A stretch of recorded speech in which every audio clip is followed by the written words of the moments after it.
जय हिंद।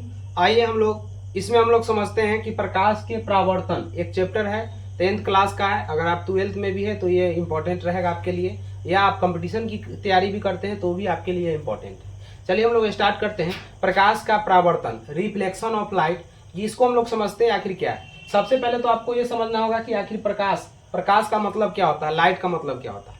थोड़ा आप सोचिए, अगर प्रकाश नहीं रहता तो क्या आप हमको देख पाते, या अपने आसपास की सभी वस्तुओं को अगर देखिएगा तो क्या उसको देख पाते। दिन के उजाला में सूर्य का प्रकाश रहता है तो दिन में सभी वस्तुओं को आप देख पाते हैं। रात में आपको लाइट की जरूरत होता है, जो कृत्रिम रूप से बनाया जाता है, उसके माध्यम से आप देख पाते हैं। तो प्रकाश कितना ज्यादा इंपॉर्टेंट है, और इससे हम लोग काम क्या करते हैं, तो वस्तुओं को देखने का काम करते हैं, ठीक है ना।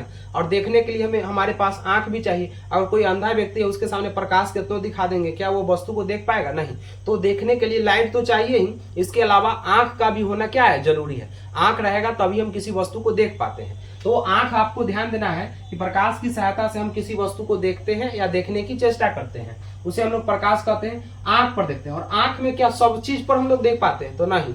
आंख के एक भाग है रेटिना, आप याद रखिएगा।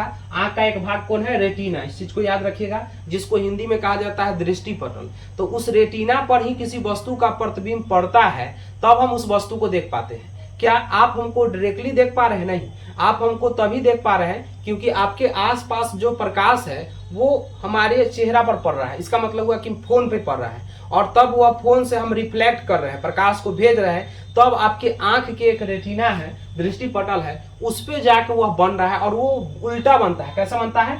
वास्तविक बनता है, यानी मेरा ही प्रतिबिंब बनेगा लेकिन उल्टा बनेगा। मतलब समझिए क्या हुआ। अगर कोई वस्तु आपके आसपास में है तो उसका प्रतिबिंब जो आ रहा है उलीट के आ रहा है। कोई आदमी खड़ा है तो उसका प्रतिबिंब उलीट के आ रहा है मस्तिष्क में, लेकिन मानव मस्तिष्क उसको सीधा करके देखता है। इसका एग्जाम्पल कब होगा? जब आप देखिएगा, जब आपका मस्तिष्क काम करना बंद कर देगा तो आप देखिएगा सारा प्रतिबिंब आएगा उलीट के, और आपका मस्तिष्क काम करना बंद कर दिया गया है तो आपको लगेगा कि सब कुछ उल्टे उल्टे आ रहा है। मतलब समझ में आ रहा है? जैसे मान लीजिए कि एक धक्का लग गया, धक्का लगा, उसके बाद क्या हुआ, आपका माइंड काम करना बंद कर दिया। जो भी प्रकाश वस्तु, जो भी वस्तु पर प्रकाश पड़ रहा है, वो वस्तु प्रकाश को रिफ्लेक्ट करके हमारे आंख के रेटिना पर भेज रहा है। और वो कैसे भेज रहा है? उलीट के भेज रहा है। तो उलीट के भेज रहा है और मस्तिष्क मेरा काम नहीं कर रहा है, इसका मतलब वो उल्टे जाएगा बनेगा, तो लगेगा कि सब कुछ क्या है, उल्टा है। या कोई व्यक्ति जो नशा कर लेते हैं, तो नशा करने के बाद उसका मस्तिष्क काम करना बंद कर देता है, तो उसको लगता है कि सब दुद्धू वस्तु है, चाहे उसको लगेगा कि सब कुछ उल्टे है। समझ में आ रहा है ना? तो वो गिरते रहता है हमेशा।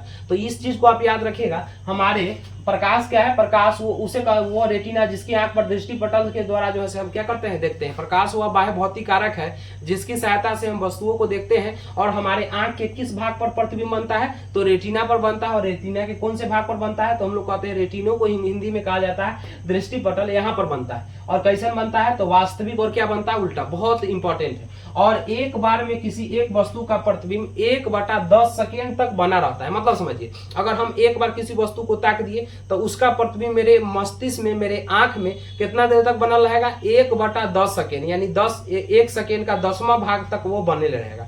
अगर आप 2-3 बार नच जाइए, इसको 2-3 बार नच जाइए कस के, तो आपको ऐसा लगेगा कि सारा वस्तु कस के नचने लगा। तो ऐसा नहीं है। आप एक बार नाचे तो आपके आसपास की जो वस्तु है उसका प्रतिबिंब बनल है, और कितना देर तक बनल रहेगा? 1/10 सेकेंड तक बनल रहेगा। उसका बनले है कि फिर दूसरा को आप बनाने लगे, फिर तीसरा बनने लगा। तो इस तरीका से लगता है कि तेजी से चल रहा है। ये भी छोड़ दीजिए, आप ट्रेन पर बैठे हुए हैं, अब आप आसपास के बाहर में कोई वस्तु को देखिए तो लगेगा तो बहुत तेजी से पीछे जा रहा है और आप आगे जा रहे हैं। तो रियल में क्या होता है कि उस वस्तु को, एक वस्तु को हम देखो, उसका प्रतिबिंब कितना देर तक बनल है? 1/10 सेकेंड तक। और उसका हटा नहीं कि अगला का फिर बन गया, फिर उसका हटा नहीं कि अगला। ऐसा लगता है कि लगातार बनते जा रहा, हटते जा रहा, बनते जा रहा, हटते। इसका मतलब क्या हुआ कि बहुत तेजी से बनते जा रहा है। तो इससे पता चलता है क्या कि आपके आंख में जो है किसी वस्तु का प्रतिबिंब 1/10 तक बने रहेगा। इसके अलावा समझिए, प्रकाश के कुछ गुण होते हैं, प्रॉपर्टीज ऑफ लाइट। प्रकाश के गुण होते हैं। प्रकाश के गुण क्या होता है समझिए। प्रकाश एक प्रकार का ऊर्जा है। ऊर्जा कैसे समझिए, अगर हम कहते हैं सौर लाइट देखे होंगे, सौर सेल दिन में देखते होंगे, पूरा एनर्जी वो चार्ज होते जाता है, रात में बढ़ता है। एनर्जी है ना एक प्रकार का। या ये भी छोड़ दीजिए, आप घर में पूरा सुस्ती आयल है और सुबह में आके एकदम टहल गए, सूर्य का प्रकाश ले लिए, अब आप में एनर्जी आ गया। या सूर्य नमस्कार लोग करते हैं, तो किस लिए करते हैं? ऊर्जा प्राप्ति के लिए करते हैं। सूर्य प्रकाश जैसे करेगा, सूर्य का प्रकाश वो रे को पार करेगा, जल को पार करेगा और हमारे शरीर पर पड़ेगा तो हड्डी को मजबूत करेगा। इसलिए देखते होंगे जो सूर्य नमस्कार करता हो या जल चढ़ाता हो तो कपड़ा पहन के नहीं चढ़ाता है, मतलब वो कपड़ा नगण्य कपड़ा रहता है, और तब सूर्य के प्रकाश पर प्रकाश डालेगा, भले जल डालेगा और जल से प्रकाश रे निकलेगा, हमारे बॉडी पर जाएगा और बॉडी को क्या करेगा, मजबूत करेगा। विटामिन डी सूर्य के प्रकाश में सबसे ज्यादा पाया जाता है। इसलिए महिलाएं लोग बच्चे को तेल लगाकर रौदा में रख देते हैं, सुबह वाला रौदा में, ताकि विटामिन डी मिलते रहे। डॉक्टर लोग भी सजेस्ट करते हैं। तो आप याद रखिएगा, एक प्रकार का क्या है, प्रकाश एक प्रकार का ऊर्जा है। दूसरा याद रखिएगा, प्रकाश तरंग के रूप में 2 तरंग है। एक तरंग तो है विद्युत चुंबकीय तरंग है, याद रखिएगा, और एक जो है अनुप्रस्थ तरंग है। एक और तरंग होता है अनुदैर्ध्य तरंग, आप इस चीज को याद रखिएगा। अनुदैर्ध्य तरंग जो होता है, अनुदैर्ध्य तरंग जो होता है, आप इस चीज को याद रखिएगा। ध्वनि तरंग को अनुदैर्ध्य तरंग कहा जाता है। क्या क्या याद रखिएगा, ध्वनि तरंग को अनुदैर्ध्य तरंग, लेकिन अनुप्रस्थ तरंग को याद रखिएगा प्रकाश तरंग कहा जाता है ना। तो प्रकाश एक प्रकार का तरंग के रूप में क्या है, विद्युत चुंबकीय तरंग भी है और अनुप्रस्थ। देखिए प्र से याद रखिएगा प्रकाश, अनुध है, यहाँ ध है, और ध से याद रखना है कि ध्वनि जो होते हैं वह किस प्रकार के तरंग होते हैं, तो ध्वनि अनुदैर्ध्य तरंग होते हैं ध से।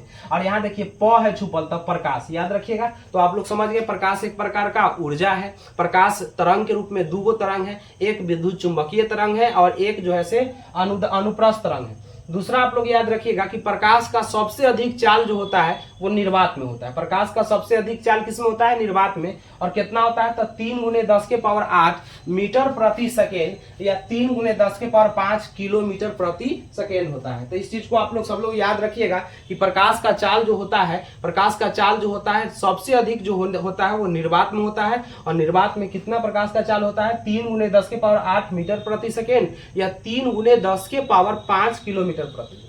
प्रकाश कभी भी टेढ़ी मेढ़ी रेखा में नहीं जाता, प्रकाश हमेशा किस रेखा में चलता है, सीधी या सरल रेखा में चलता है। तो चलिए हम लोग इसको रिवाइज करते हैं। हम लोग पढ़ने हैं कि प्रकाश किसे कहते हैं, तो याद रखिएगा प्रकाश वह बाह्य भौतिक कारक है जिसकी सहायता से हम वस्तुओं को क्या करते हैं, देखते हैं। देखने के लिए हमें क्या जरूरी होती है, आंख जरूरी होती है। आंख के किस भाग पर प्रतिबिंब बनता है, तो रेटिना या दृष्टि पटल पर बनता है। कैसा प्रतिबिंब बनता है, तो वास्तविक और उल्टा बनता है। अगर हम बात करते हैं प्रकाश का गुण क्या होता है, प्रॉपर्टीज ऑफ लाइट क्या होता है, पहला गुण होता है कि प्रकाश एक प्रकार का ऊर्जा है। दूसरा गुण याद रखिए कि प्रकाश एक प्रकार का तरंग है। तरंग के रूप में क्या वो तरंग है, तो 2 तरंग, एक विद्युत चुंबकीय तरंग है और एक क्या है, अनुप्रस्थ तरंग। अनुदैर्ध्य तरंग कौन है, तो ध्वनि। अगला याद रखना है आपको कि प्रकाश का सबसे अधिक चाल जो होता है वो कथी में होता है, निर्वात में होता है। और फिर आप लोग को बताया कि प्रकाश कभी भी सीधी या सरल रेखा में चलता है। इसी में बहुत बार क्वेश्चन पूछता है कि सूर्य का प्रकाश जो है से पृथ्वी तक आती है तो कितना टाइम लेती है, तो आप याद रखिएगा 8 मिनट 20 सेकेंड का, या कोई बुक में 8 मिनट 16 सेकेंड का समय लेती है। इस चीज को याद रखिएगा। यानी सूर्य का प्रकाश पृथ्वी तक आने में कुल कितना समय लेती है, तो 8 मिनट 16 सेकेंड कहीं रहेगा, कहीं पे 20 सेकेंड रहेगा। तो आप इस चीज को याद रखिएगा। फिर हम लोग अगला वीडियो में अगला पॉइंट समझते हैं। अगर ये वीडियो आपको अच्छा लग रहा हो तो लाइक कीजिए, सब्सक्राइब कीजिए और अपने दोस्तों के पास शेयर करना ना भूलें। फिर हम लोग अगले वीडियो में जो है से मिलते हैं। ठीक है दोस्तों, जय हिंद।